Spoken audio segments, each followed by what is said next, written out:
Good morning, everybody. Welcome to the Flow Show. Over one hump into another one. Morning, Stel. Morning, Kay. Good morning. What do you want? I'm Good kidding. morning, Good morning. dear. Hello. Yeah, wake you up again. Hello. Hello. Are you doing all right? Good morning, everybody. Not bad. I'm looking forward to the final. It's going to be a great game. Yeah. No, that's not today, huh? Still, you're still. A No, bit no. back. I know. It's Sunday, right? Yeah. Planning ahead. Yeah. How are you, Ryan? Yeah, I'm all right. Disappointed to see France going through, but they put up a stiff fight, Morocco, but it wasn't enough in the end, was it? Yeah, I was very impressed with the way they played. You know, people have compared them to 2004 in Greece. They have nothing in common with that team. They play nice attacking football. They run. I mean, I really enjoyed watching them. Yeah, same here. It was as much as I got to watch it with everything going on last night with the Powell and stuff. But yeah, should be a good final. Can Messi lift his first World Cup? Probably his last chance, I think. So Yep. We shall see. Yeah. Right, so lots to go over today, and lots happening today as well. So I'll try and get through the headlines and stuff pretty quickly. Report out from a Hong Kong study said that China's death toll could top 2 million over COVID. There's been a lot of stories coming out from China about this big wave of cases coming in. Hospitals are under huge strains with these cases. Even nurses and doctors are having to work even if they catch COVID. So it seems like the floodgates are really open over there, and it's becoming quite a changing situation to what it was a few weeks ago with this reopening stuff. It is twofold. There might be a huge health impact here, of course, but if it does follow what has happened elsewhere, then people are going to get sick for a week or so and then hopefully recover and get on with their lives, and much like we do over here now in other countries. But I think this initial wave is potentially going to be huge if it isn't already. So need to keep an eye on that and what officials do with that over there. Over to Japan, and a money manager at a big Asia fund, PineBridge Investments, was out with a piece in I think it was Bloomberg, saying that the mother all pivots in 2023 could be the yen and the Bank of Japan tweaking policy, and that the pivot risk is rising with the reports of the Bank of Japan potentially looking at their monetary policy framework. So he's suggesting that the yen could be the favoured trade for next year. As you will well know, it's something we've been talking about in great detail. Reuters did a little ring around their economists and analysts for the Bank of Japan next week, and the consensus is they're going to keep to their ultra low rate policy, but will hold fire until the global outlook becomes clearer. They're always waiting for something to become clearer, probably why they've never done anything for the last 15 years or whatever. Anyway, that's analyst thoughts pretty much for Bank of Japan. Low expectations for next week, as we well know, which obviously puts the big price risk if they do actually tinker with something, a bit of language or anything like that. Following the Fed last night, Hong Kong Monetary Authority hiked 50 pips. So did the UAE straight after. So all those banks that keep in line pretty much with the Fed hiking as well by 50 pips. Coming over to Australia, and consumer inflation expectations took a little dip down to 5.2% versus a prior 6%. Quick look at some of the data while we're over in that side of the world. Trade balance data from Japan out. Exports and imports still running at hefty clips, big numbers here still, and that trade balance really flipping around. It's all over the place. A lot of it is obviously to do with what's happening in the currency as well, masking or making a difference between what inputs cost and what exports are sold for. So still numbers really moving around there quite significantly. Just heading back to China and some other stuff in Australia as well. Employment numbers from Australia looking pretty good, 64k employment. The participation rate rose to 66.8, but the unemployment rate stayed as it is. So that's pretty good numbers there as well when you mark the two together. In China, we had some other data as well. Industrial production, a little softer than expected, but still positive. Some of the numbers there. Retail sales, not really surprising, taking a little bit of a battering there, given all the lockdown stuff that's been going on over there as well. The central banks haven't stopped coming. The S&B raised by 50 pips, as was widely expected. Blue wire expectations for maybe going to 75 out the window. I did trade dollar Swiss going into it. I shorted at 92.69 just before the announcement and hit my get out button as quick as I could when it came up as 50 basis points. So I managed to get out for about 7-8 pips profit on that, but didn't go according to plan, and they only went the 50. Norges Bank as well, they hiked as expected 25 pips, their rate up to 2.75 now. Over in the UK, UK Chancellor Hunt is apparently looking at prolonging the energy aid that they've got in place for firms and businesses, and that's due, I believe, was due to run out in April. That's potentially going to get extended as well.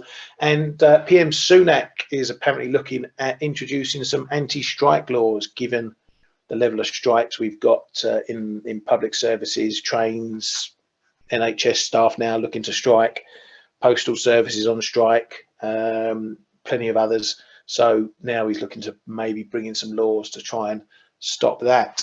Ryan, you know yeah. how people strike in Japan? I read it some time ago, and it really surprised me. They still go to work, but they kind of wear a sign that says "I'm on strike." I've actually read about that. I'm not joking, and it's like, you know, some positions, you just, you know, I see what's happening in the UK with rail and stuff, and everything just collapses, right? And yeah, you know, people have trouble getting to work and all that. It's crazy that these people can actually affect everybody's you know, day-to-day activities. But I guess they have their own rights, right? And they want to ensure they have you know, they're treated fairly, let's say. Anyway, it's interesting. Well, interesting about Japan. Yeah, it doesn't surprise me they do something like that. But yeah, in the UK, I mean, you know, you only hear the tip of the iceberg, what's going on, and you know, we could spend hours in a pub talking about this. Just to give you some example, you know, most of the stuff you hear about is over working conditions, you know, taking people off of trains, guards and stuff, and just leaving the driver on, and hours work, that sort of thing. And that's all well and good. And, you know, a lot of people have a lot of sympathy for that. But when you hear that the unions are stopping people from sharing minibuses when they're going to work on the same job, so people who, let's say, are working on fixing the railways, fixing signal boxes or something, they won't let them, two lots of different people, share a van if they're going to the same job. They have to have separate vans according to the unions. So when you hear that sort of stuff, wow, why they're striking, you tend to think, you know, do me a favor, just get on with your bloody work and let the rest get on with it. But anyway, I say I could probably moan about that all day, and we don't want to bore people to death. And speaking of rules and regulations, the SEC is apparently going to bring or propose big changes to stock market trading rules. This has been going on bubbling under the surface since the GameStop stuff and all the Wall Street bets business. What they want to do is bring better competition on pricing for traders or for investors. So rather than a lot of these high-speed traders all getting in the decent prices, they want to open it up so that better pricing is given to investors. That is apparently going forward to a public discussion, which will happen between sometime in March next year before anything progresses further. Right, let's get into the Fed. And obviously, they went 50 pips last night. I'll go through a few of the main headlines from Powell that I think are relevant, and then we can talk it over. So from Powell, they said that they're yet to feel the full effects of tightening and have more work to do. Expect ongoing hikes are appropriate to get sufficiently restrictive. The US economy slowed significantly from last year, and a restrictive policy stance is probably needed for some time. On inflation, so far for October, November, it's been a welcome reduction in the monthly pace, but they need substantially more evidence of lower inflation, and that risks to inflation are still weighted to the upside. On hikes, there's still some way to go, and it's important that policy restraint is reflected in financial conditions. And as you know, we've been talking about financial conditions and that part of the Fed trade, if you like, and he mentioned it quite often yesterday. Again, repeated that they're not yet at sufficiently restrictive policy stance, but later then said that policy is getting close to sufficiently restrictive. They cannot say that the Fed won't move up the estimate of the peak rate at future meetings, but he also countered that in another answer, saying that they could also lower the peak rate if that's what they deemed necessary. And on what they did, it was important to move quickly on rates earlier this year, but it's not so important how fast we go, and says there are no rate cuts priced into the economic projections. I also said that he wouldn't see the US considering rate cuts until the FOMC is confident inflation is moving down in a sustained way. Pricing this morning, we're now pricing 25s and 50s, whereas pre-FOMC we're pricing 50s and 75s. And the probabilities currently at that are 73.5% for a 25 pip hike in Feb and 26.5% for a 50 pip hike in Feb. So the market has drawn down its rate expectations despite Powell sticking to the lines that the Fed ceiling is going to go higher. And that was obviously marked in the dots, and that they're going to keep rates up higher for longer. Now, I just want to show you quickly what happened in the dots, then I'll bring the other guys in, if I can find the bit. There we go. So just going to bring that in now. So this was September meeting, and we were looking at these dots here for next year. Were they going to move up above the 5% mark? And pretty much all bar two have done. So that was quite a significant shift up. I wasn't expecting perhaps to get that high, maybe get up somewhere between sort of 5 and 5.5, 5 1/4, 3/4 maybe, but it's gone. They've all shifted up. Also seen 2024 shift up as well, you know, some getting above the 5% mark. But what's significant here is that they really are spread out now. A lot of people, Fed members, going around the 4, 4 1/4 area, but it's stretched out a bit, and that shows maybe a bit of indecision on what a lot of the members see coming for 2024. Now, you could say that's, you know, a year and a half away or whatever, but the short-termism of people's minds, some of this thinking here will probably be falling into what happens next year in 2023. So there's going to be a lot of trading between what the market sees happening here and what the market sees happening in 2024. And as mentioned, since we've had the Fed, and despite them shifting up their ceiling, the market is still in a position where it says, we don't think you're going to get as high as you think you are. And that's going to be the trade from here on out. As noted, yields need to be kept an eye on, and twos moved outside this rough rate ceiling box, if you like. We need to see if that gets maintained. I'm not too sure about thinking anything's going to be real in pricing between now and the end of the year, because it can get a little bit funky. But definitely going into the new year, I want to see where rates, what rates do there. If we stay below here, if we head down to 4%, that's the market further saying that the Fed aren't going to get up to their ceiling potentially. Right, we'll get into the prices as well, but I just want to get the lads' thoughts on last night. Who wants to go first? I can go first, if Kate doesn't mind. So, my view on the Fed. Well, we did say that the most likely scenario was for Powell to disappoint, and if you look at the statement, okay, 50 was expected. That was never an issue. If you look at the statement, it was barely changed.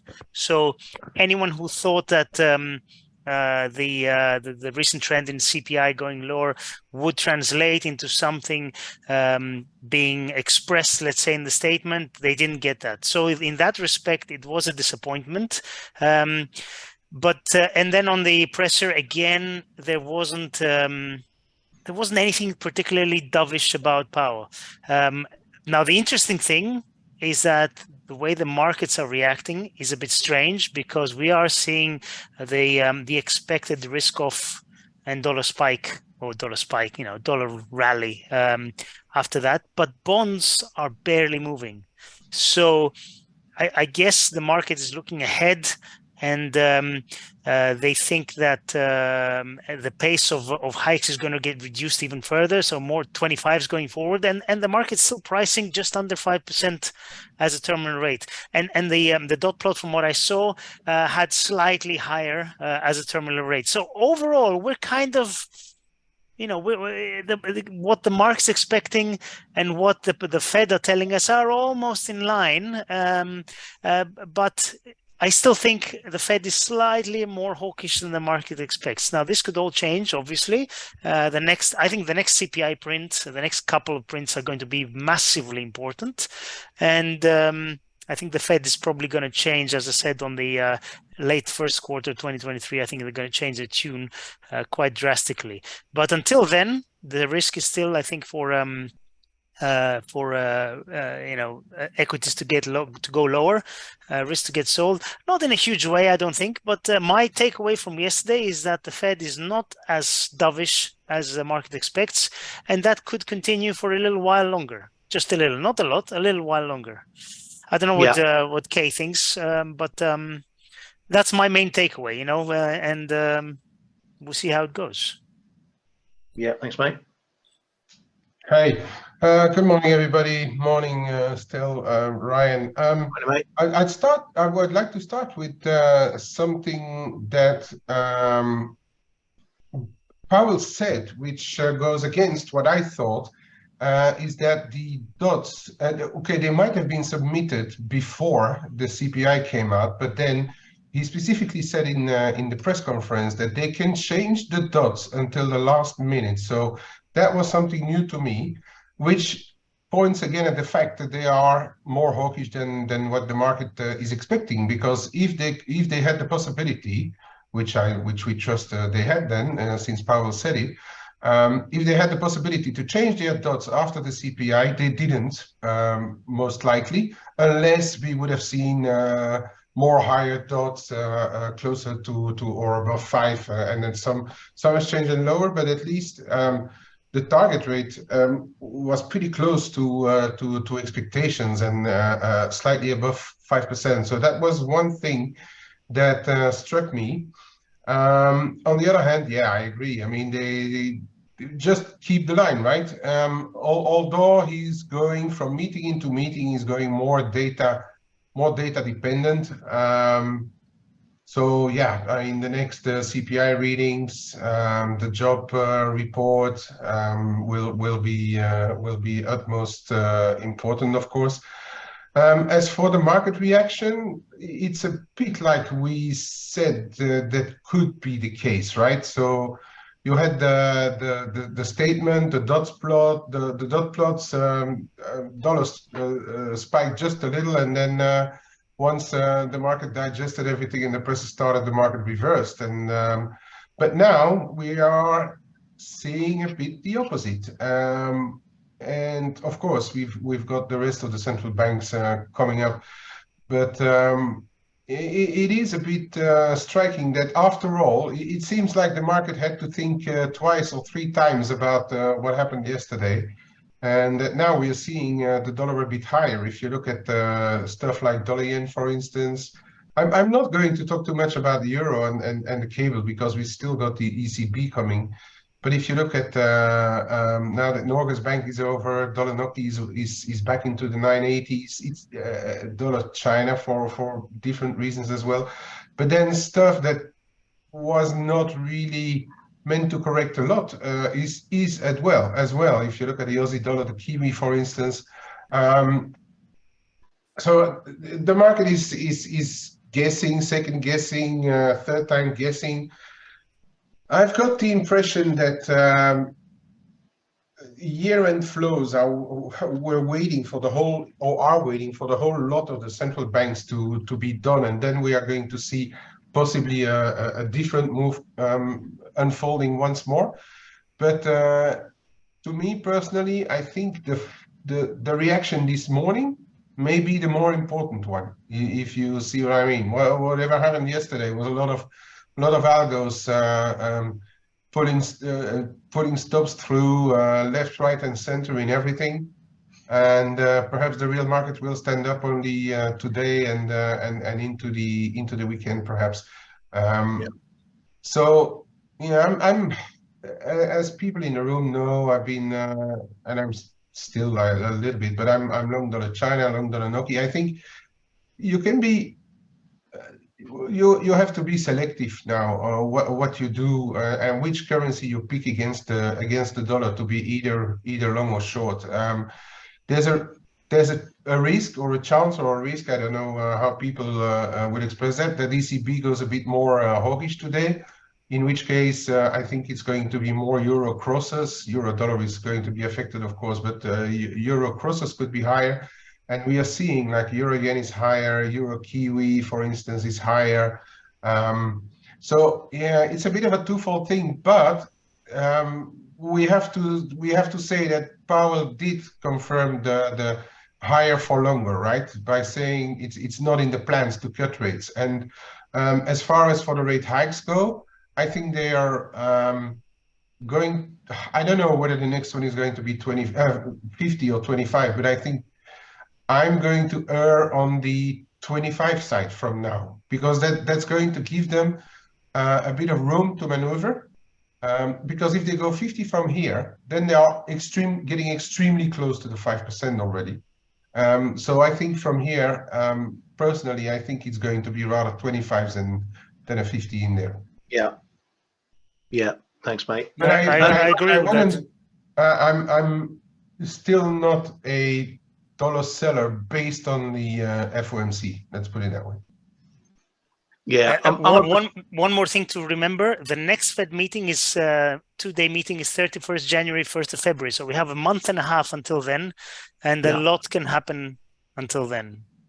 Yeah, exactly. But I'm of a slightly different view on the dollar. I think the market reaction was very much as I expected it yesterday.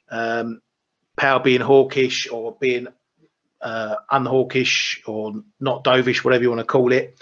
I said the dollar and yields would be the upside is going to be the toughest path to take, and it was, and it ran into trouble and it reversed all the way down.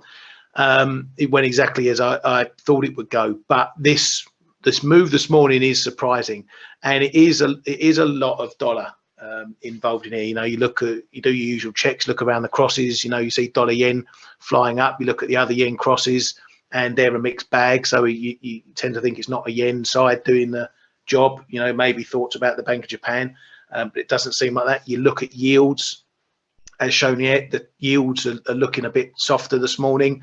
Not doing an awful lot, but you know, we're not looking like we're getting back in the box and testing the post-Fed highs. Same with 10s, languishing around that 3.5% mark, not really doing anything. So this dollar move looks like it's a bit out on its own. I don't know why. It could be that we've over the Fed hump now, and like Kay said, we're getting into the year-end stuff, the end of month stuff, all that sort of thing. It could be pure risk off with stocks dipping and everyone's rushing to the dollar again. But I don't see what's happening today in the dollar as being part of what's happened with the Fed, in my own personal opinion. Because if we were trading the Fed, yields would be going higher with this move in the dollar and probably leading it. And I was speaking about this coming into the Fed and everything, about taking a snapshot of this time and after the meetings, and particularly on Friday maybe, of where markets are. We know what the Fed is doing. We knew what the Fed was going to do pretty much going in. We knew they were going to hike the dots. We knew they were probably going to go 50. We knew they were going to talk about keeping rates high for longer. We didn't really get anything we didn't already know. And that's been reflected in the pricing. And the market is still pushing the fact that the Fed isn't going to get as high as it thinks it's going to get. And that is the main theme that I'm taking with me into 2023. Whatever happens between now and the end of the year, it can do what it wants. We'll trade it as we see fit. But from the fundamental and longer term perspective of what the Fed's going to do over the next 3, 6, 9 months, I'm taking it that the Fed are where they are at with hikes, and the market is seeing something different. And that's going to be the basis for how I have been and how I will continue to trade it.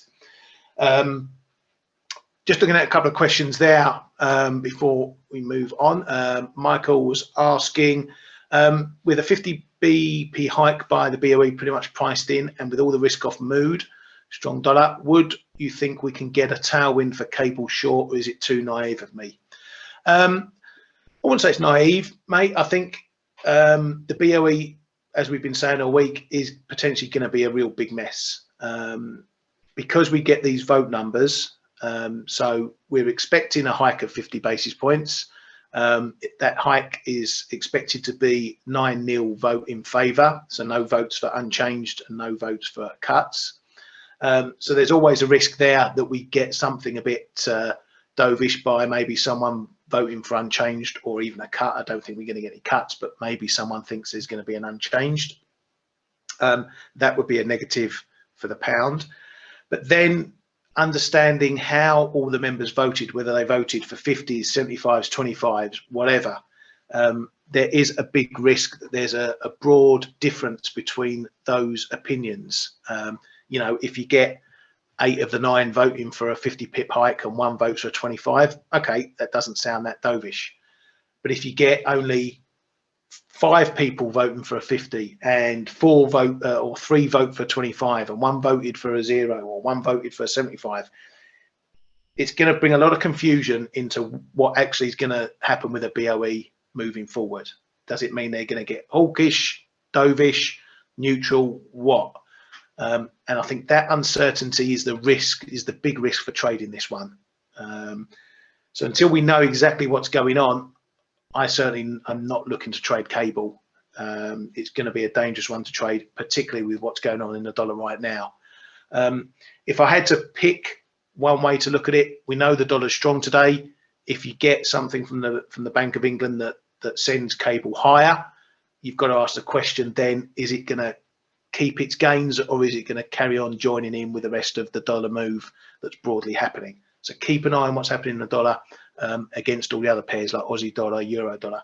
If you see them moving to new lows while cables, you know, hitting highs, and the trend's continuing for this strong dollar today, then maybe you've got a fade on your hands because the Fed and what's going on is going to outweigh what the Bank of England have done. But it is going to be a big mess. I'm not inclined to trade it. I know Kay's certainly not inclined to trade it as well. You got any additional thoughts for the BOE today, mate? Either of you guys? Me? Yeah, I've got a thought. Stay away from it. No, really. As we've been saying since the start of the week, to me it's the most how should I say, unpredictable. And even the reaction of the market to it is completely unpredictable to me. I just, if you look, for instance, at euro sterling, it's been pegged around 86 for, what is it now, a week or over a week. So I think there may be some interest around this level, perhaps options also, but so cable and euro dollar really have been moving together.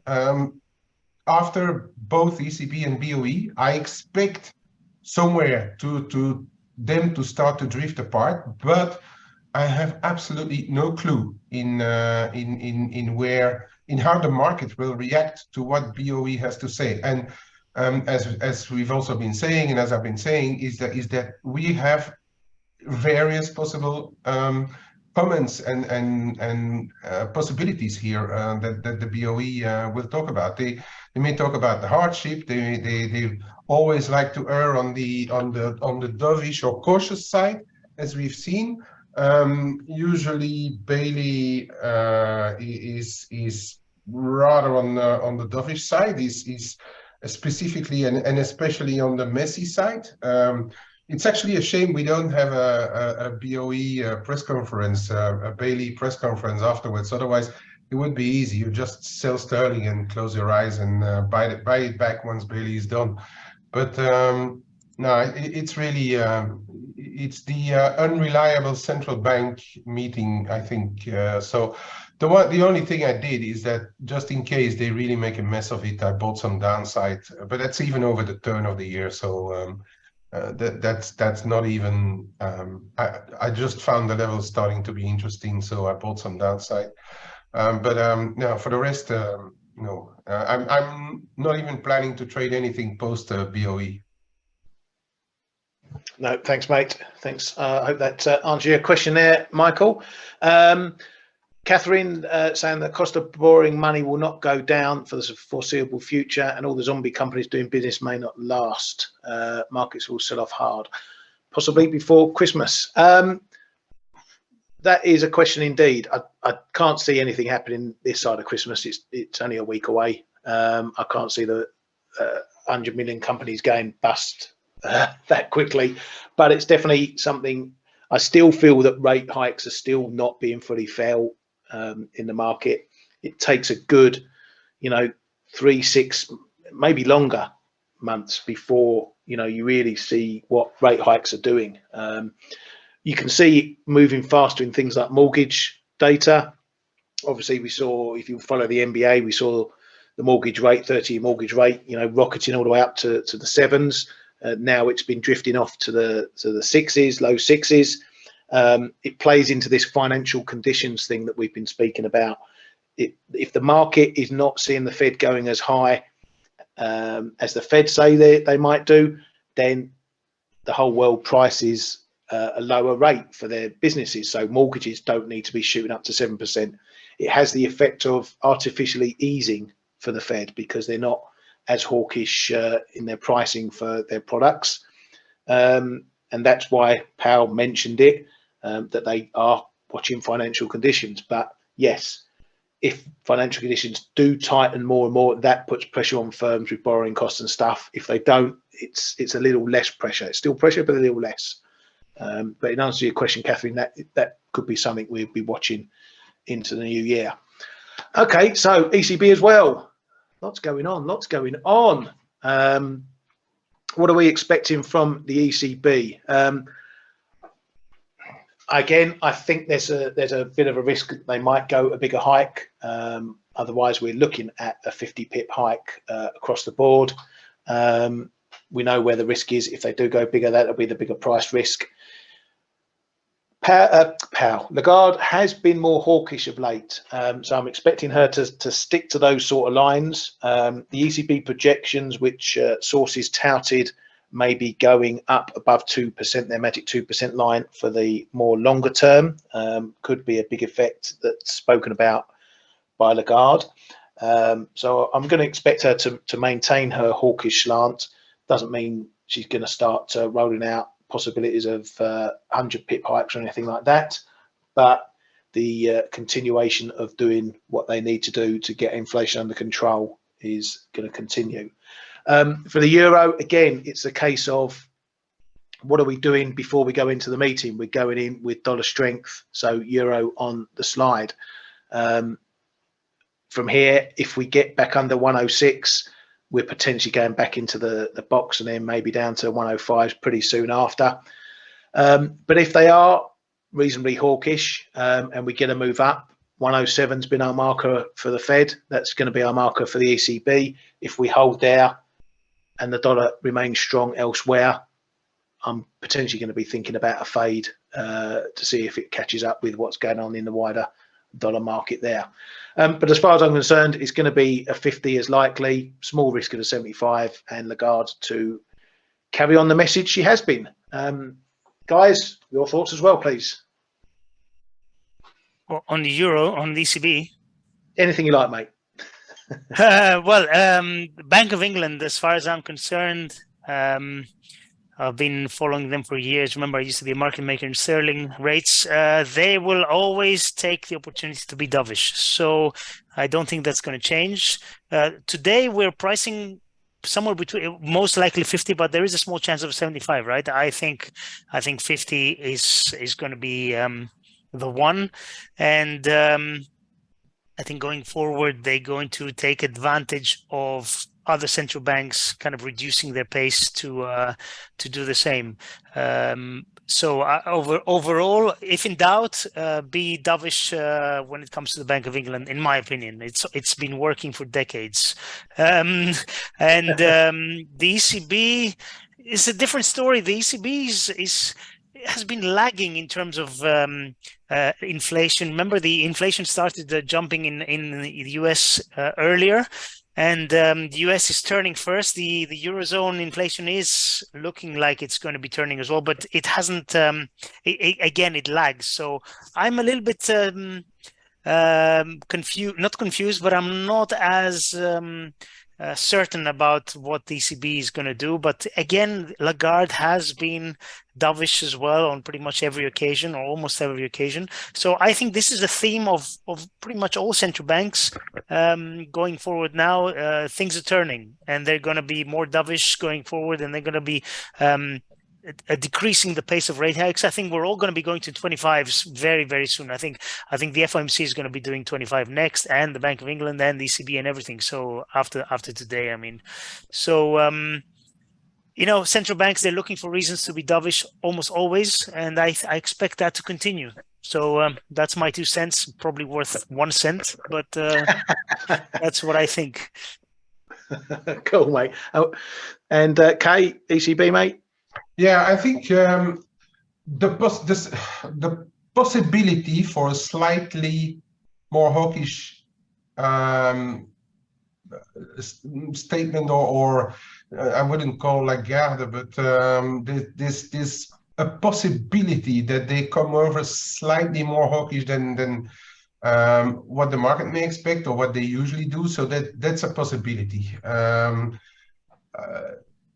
This time, if not, then I think all those euro crosses that we've seen rallying over the past couple of weeks are going to be coming off quite sharply again. And the possibility for them to be hawkish is to perhaps signal. So 50 is baked in, yeah. So to renew the 50 the next time, if they stay completely vague, that's going to take away that hawkishness. And then the kicker may be what they decide to do with QE, the asset purchasing program. Are they going to up the ante because the Fed hasn't signaled anything for a slowdown there, or not even talked about it, to be honest, yesterday? I wasn't even mentioned QT, if I recall well, on the press conference. No, not at all. So could they be slightly more hawkish there, and then we continue to I think, especially on the euro crosses, to go higher a bit. But it's a bit open. What I've noticed is that most of the time, you see one reaction and then the opposite reaction a bit later in the currencies when the central bank results come out. So we may find exactly the same case here and have like a bit of a wonky market this afternoon, and then things settle down later. But I usually am relatively bearish bearish euro, or how shall I say, cautious to be long euros. But as people know in the room, I've been playing actually euro crosses a bit from the long side lately into the ECB, because there is this possibility that they are a bit more hawkish compared to the other central banks. Let's put it that way. So that is one possibility I take into account. But for trading it, yeah, I've let these euro crosses go just in case they give me a better entry for some selective pairs perhaps later on. But I mean, it's inconclusive. It's less clear, I think, the ECB as well this time. Yeah, and it's important for this one as well, particularly if you're trading it. If there is a big headline or a big announcement or a big comment from the guard that moves the market, you've got to be careful of that move, because it can suck you into a false sense of security. Let's say the price jumps 50 pips on a comment and doesn't do anything after. That's sometimes the market just waiting to the end of the presser. So in case they're going to get a counter comment that sends that 50 pips all the way back down again. So what you can get is a second wind when she's finished. If she said something that's changing something in the market may move, it then may pause. Don't think that's going to be a top or a bottom. Wait to the end of the presser, because you can get a second wind and it can carry on thereafter. That sort of thing is always happens with, particularly with the ECB. You can get that second wind move. Dollar CAD is another one over the BOC for second wins. So be careful of that, effective trading it. But yeah, for me, I'm really not looking to put on anything major new, apart from sort of scalping whatever levels show up at the time. You know, I was coming into the beginning of this week looking at you know, my Aussie dollar positions, thinking we had this nice big move up, got, you know, on the CPI. Looks like it was breaking 68. Now we're well below again. If we close the week below 68, then this has got a whole lot of work to do again going into 2023.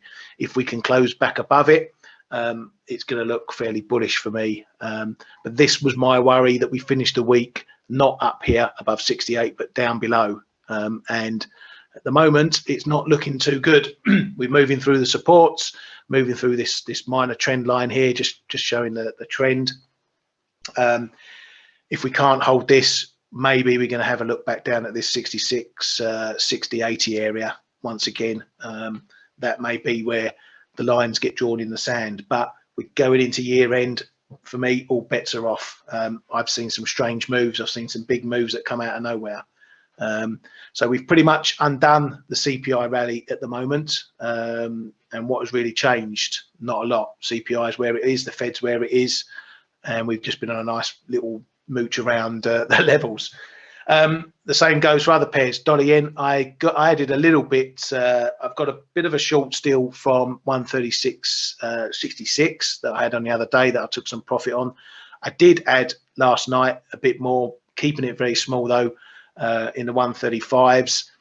If this dollar move is going to continue and we're going to get some craziness, fine. If we get up to 138s, 139s, maybe even 140s, I'm going to keep tacking on a little bits of shorts onto my position, see if I can build up a bit of a bigger position going into 2023. So that's my view pretty much of how I'm going to trade things today. Tomorrow's going to be a bit of a write-off.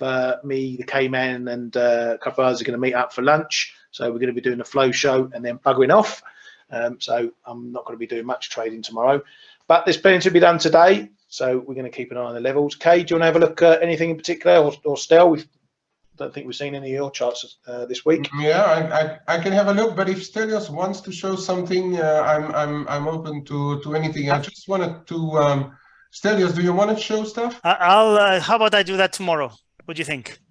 After Bank of England, after ECB, after everything. Yeah, fine, mate. Yeah. So you show whatever you have to Cayman today, and I'll do that tomorrow. Fine. It's just that I'm going to have to jump a little early, so you can take your time. Okay, I'm ready. Okay, let me kick the ball over. First of all, I've seen a question here. Rob. Hang on, can't be button. There you go. Thank you.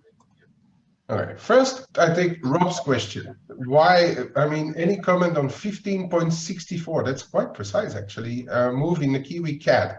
Well, there's been two things, right? What have we seen over the month of November, and a bit before, perhaps that as well.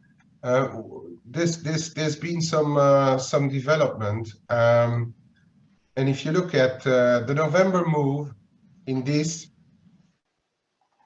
right, and then you go back to, and you can virtually overlay any CAT chart in this, and then you look at the November move in a pair like a CAT pair. So okay, Kiwi CAT has gone very far because Kiwi has been underpinned by various good data. They were less affected by everything, a bit far from my bed, safe haven as I call them. And we've also seen gas prices coming off.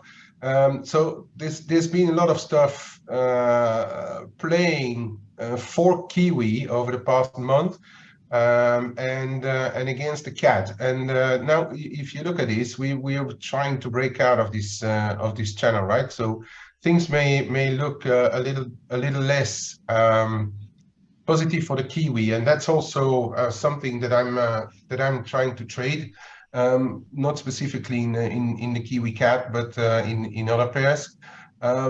So I think this move could be or has run on its last legs, but and because we've been tagging earlier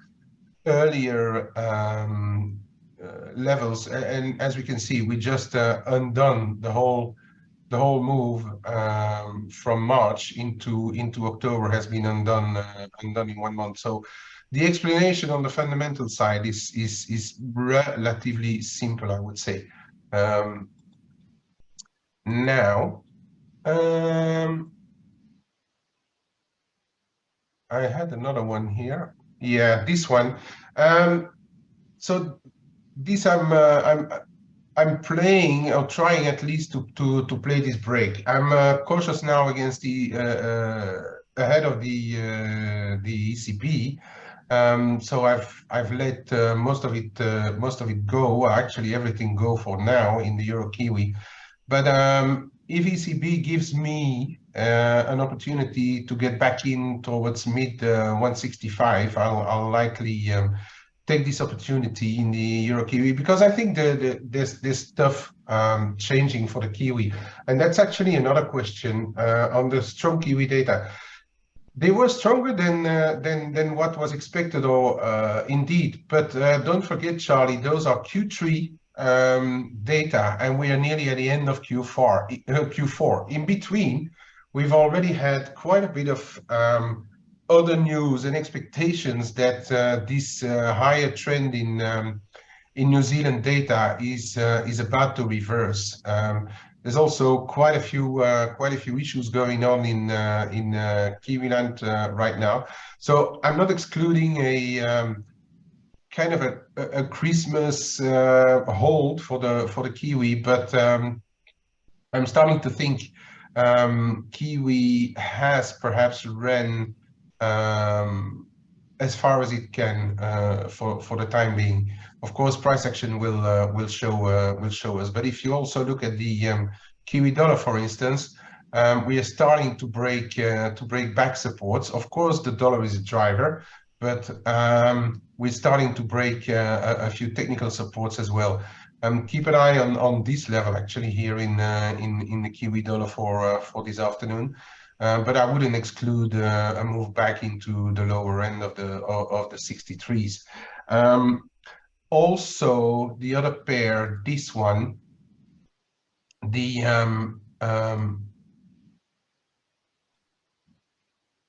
Aussie Kiwi. I think we've, as I've been saying in the room as well, I've got the impression we have traded the divergence between RBA and RBNZ enough. I'm actually relatively surprised that we are hanging low here. Still only, well, we're back actually below this longer end trend line, and we for sure have not been able to break this 106.60 yet.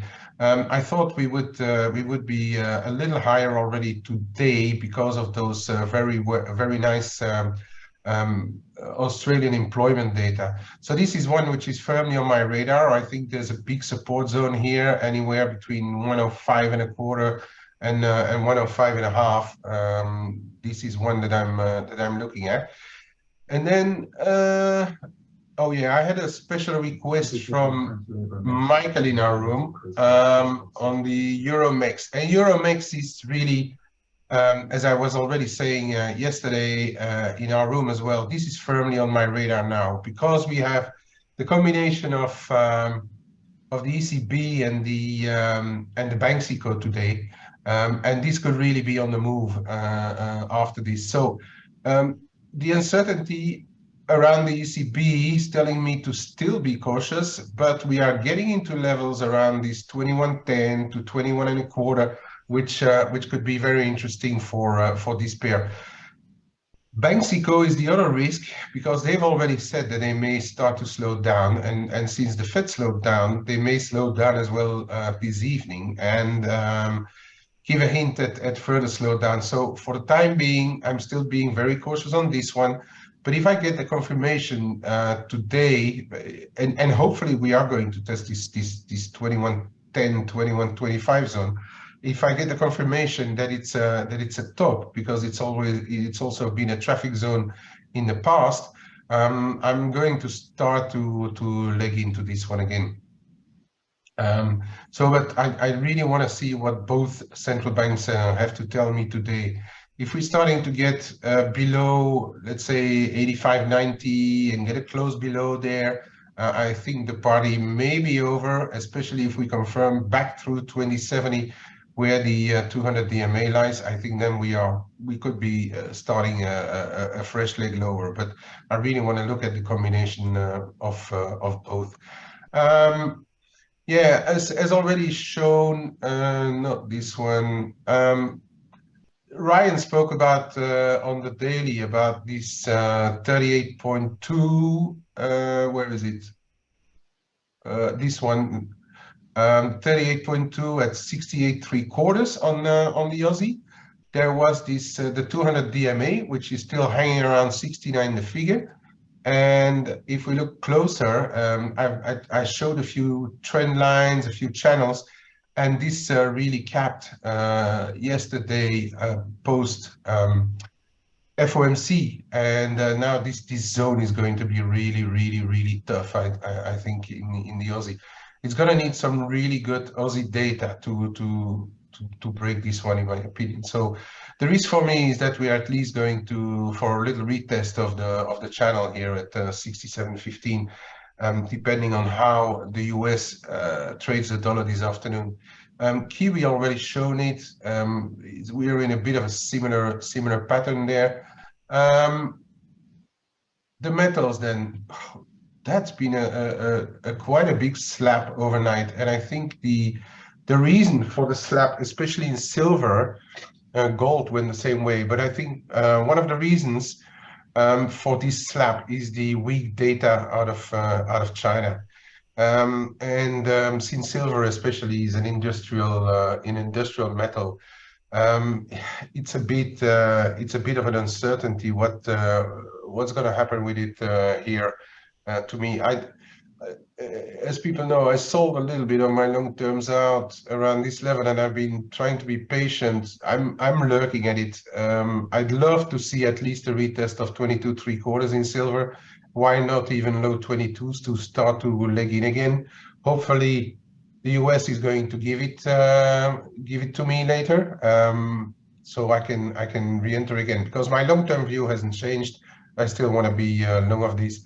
Gold, broken out this trend or channel or wedge, how you want to call it. We're still not that far. It's around 1785, but at least we're in the bigger picture back below 1800. There's a possibility to get to go and test 1760-65, depending on what the states want to do with their dollar this afternoon. And what else? I think somebody was dollar yen. Yeah, I want to show the dollar yen. So I had this trend line on for a little while. So yesterday, very hesitant around there, and then this morning it decided to tackle it back above 135.55, 65, and we had a big run up. And that, despite the yields not moving much. So perhaps the people were waiting exactly for the Fed to be over to see what was happening, and we also had a very negative trade balance over there, and we know that Japan needs to run positive trade balances to give the yen a chance to really keep the strong bias. With the jump in exports and imports is a year-on-year number, and we know last year that Japan was virtually on its knees. So compared to last year data, and as Ryan already mentioned, looking at the difference in value of the yen, those numbers were much higher, but I would shrug them off personally.